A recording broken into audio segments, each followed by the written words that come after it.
আল্লাহ বলেন দল দুইটা। দল কয়টা? আওয়ামী লীগ আর বিএনপি। কি? ফারিকুম ফিল জান্নাহ ওয়া ফারিকুম ফিস সাইর। দল কয়টা?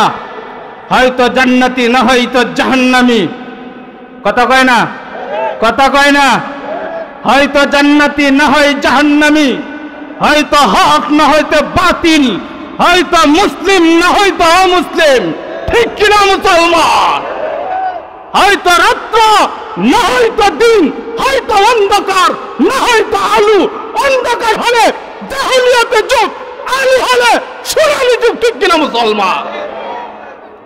মানুষ একদল মুসলমান বলবে, হুজুর আপনারা স্টেজে উঠেই রাজনৈতিক বক্তব্য দেন কেন? আল্লাহ বলছেন ইন্নী জাইলুন ফিল আরদি খলিফা। আমার জমিনে আমি রব্বুল আলামিন মানুষকে পাঠিয়েছি শুধুমাত্র কেবলমাত্র আমি রব্বুল আলামিনের রাজনীতি করার জন্য। এই কোরআন যতদিন থাকবে, পৃথিবী যতদিন থাকবে, আমাদের সেরে তাজ শেখুল হাদিস মুফতি আমিনী রহমাতুল্লাহি আলাইহি বলেছিলেন যে এই সমস্ত কর্মকাণ্ডের জন্য তোমার 32 নম্বর বাড়ির একটা ইটও থাকবে না, খুলে খুলে নেওয়া হবে। দুনিয়ার মুসলমান, আমি জানিয়ে দিতে চাই, কুরআন বলতেছে তোমাদের এই রাজত্ব, এই সমাজ যদি তুমি সুন্দর করতে চাও, সমাজ থেকে যদি তুমি ইফতিজিং দূর করতে চাও, কুরআনের দিকে আসো। তুমি নেতা মুহাম্মদুর রাসূলুল্লাহ সাল্লাল্লাহু আলাইহি সাল্লামকে ফলো করো। তুমি যদি আদর্শবান পিতা হতে চাও, পিতা নবী মুহাম্মদুর রাসূলুল্লাহ সাল্লাল্লাহু আলাইহি সাল্লামের অনুসরণ করো। তুমি যদি আদর্শবান শিক্ষক হতে চাও, তাহলে আদর্শবান শিক্ষক নবী মুহাম্মদুর রাসূলুল্লাহ সাল্লাল্লাহু আলাইহি সাল্লামকে ফলো করো। ও দুনিয়ার মুসলমান, যারা বলবে কুরআন হাদিসে রাজনীতি নাই, আমি বলবো তাদের ঈমান নাই।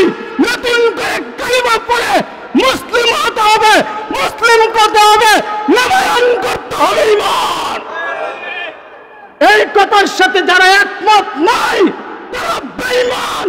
যারা উলামায়ে কেরামের বিরুদ্ধে আচরণ করে, কোরআন বলে আমি আল্লাহ রাব্বুল আলামিন ইন্না আকরামাকুম ইনদাল্লাহি আতকাকুম, আমি রব্বুল আলামিন আমার বান্দাদের মধ্য থেকে উলামায়ে কেরামকে সম্মান করে থাকি। কথা বলেন ঠিক কিনা? কথা বলেন ঠিক কিনা? এই জমিনে আওয়ামী লীগ দেখেছে, বিএনপি দেখেছে, নাঙ্গল দেখেছে, এবার মানুষ ইসলামী হুকুমত দেখতে চায়।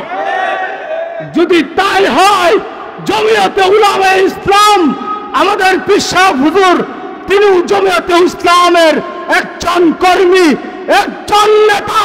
হুজুরের আদেশে আমরা সারা বাংলায় খেজুর গাছ মার্কায় ভোট দিয়ে জয়যুক্ত করে বাংলার জমিনে কুরআন হাদিসের রাজ কায়েম করব ইনশাআল্লাহ। নাসরুম মিনাল্লাহি ওয়া ফাতহুন করিব ওয়া বাশশিরিল মুমিনিন। আসসালামু আলাইকুম ওয়া রাহমাতুল্লাহি ওয়া বারাকাতুহু।